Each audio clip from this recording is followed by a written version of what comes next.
விரோதமா மந்திரம் செஞ்சுட்டாங்க, குறி சொல்லிட்டாங்க, செய்வனை கட்டுகள் செஞ்சுட்டாங்க, சூனியம் வச்சுட்டாங்க. இதனாலதான் எங்களோட வாழ்க்கையில ஒரு முன்னேற்றமே இல்ல. எங்களுடைய குடும்பத்துல தொடர்ந்து அடுத்தடுத்த ஆண் தலைமுறைகள் இறந்து போறாங்க. எங்க குடும்பத்துல எந்த ஆசீர்வாதமே இல்ல அப்படின்னு பயந்து கொண்டு இருக்கிறீங்களா? இந்த நேரத்துல ஏசப்பா உங்களை பார்த்து ஒரு வசனம் சொல்றாங்க. அது என்ன அப்படின்னா, ஏசாயா எழுதின தீர்க்க தரிசன புஸ்தகம் 44வது அதிகாரம் 25வது வசனம் இப்படி சொல்லுகிறது: நான் கட்டுக்கதைக்காரரின் குறிகளை அபத்தமாக்கி, குறி சொல்லுகிறவர்களை நிர்மூடராக்கி, ஞானிகளை வெட்கப்படுத்தி, அவர்கள் அறிவை பைத்தியமாக்க பண்ணுகிறவர் அப்படின்னு ஏசப்பா சொல்றாரு.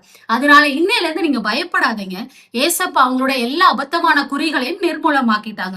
உங்களுக்கு விரோதமா வைத்த செய்வனை கட்டுகள் செல்லாமல் போய்விட்டது, எல்லாம் நிர்மூலமாக்கப்பட்டது. பயப்படாதீங்க. நான் சொல்ற இந்த வார்த்தையை மட்டும் திருப்பி சொல்லிக்கிட்டே இருங்க.